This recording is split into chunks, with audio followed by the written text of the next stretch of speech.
Il y a des assemblages, c'est difficile d'ailleurs de les caractériser parce qu'ils sont assez goguenards, assez caricaturaux, c'est des têtes bizarres, déformées, tout, comme font les enfants.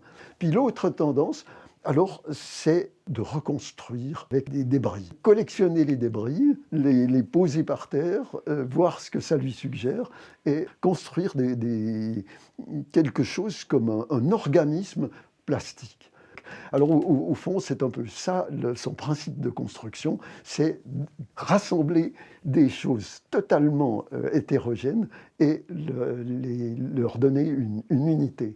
Alors on allait souvent au bord du lac, on allait au Grand Jet. Le Rhône apportait une quantité de matériaux, toutes sortes de matériaux, que ce soit des matériaux assez végétaux, des bois flottés, des choses comme ça. Pour elle, c'était pain béni de ramasser tout ça. Son atelier, c'était aussi un dépôt où il y avait comme des bibliothèques d'éléments, hein, ici des planches, là des débris, là des cailloux, là des coquillages, etc. Mais ramasser, pour elle, c'était quelque chose de très ancien. Elle racontait volontiers que quand elle était petite, elle allait à la Chaux-de-Fonds chez sa grand-mère et qu'elle faisait des promenades. Et comme tous les enfants, elle était collectionneuse, mais elle particulièrement collectionneuse. Toute promenade, c'était une occasion de ramener un butin de choses tout à fait naturelles. Même après, dans nos voyages, elle faisait des conserves de voyage. Chaque fois, ça aboutissait à un bocal de ce qu'elle avait trouvé dans telle région, des choses bizarres, des coquillages, des cailloux, des choses comme ça.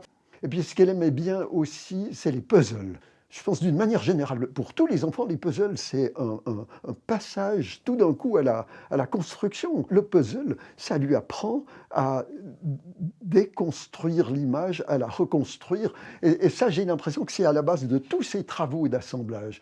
C'est oui, de déconstruire, à savoir qu'est-ce qu'elle ramasse. Elle ramasse des débris, des gravats, des choses qui viennent de la démolition.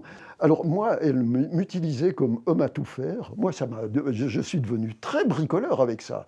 Souvent, c'est moi qui étais chargé de la réalisation technique. Elle était ultra exigeante. Moi, je me souviens, elle me disait, voilà, est-ce que tu peux faire cet assemblage, clouer, etc. Je faisais tout. Quand elle arrivait, elle regardait ça, elle m'a dit, mais tu te rends compte, mais ça joue absolument pas, c'est une catastrophe. Alors, je devais redévisser, regagner 2 centimètres, puis là ça allait. Humble exécutant. Ouvrier, moi, je représentais le prolétariat dans cette affaire.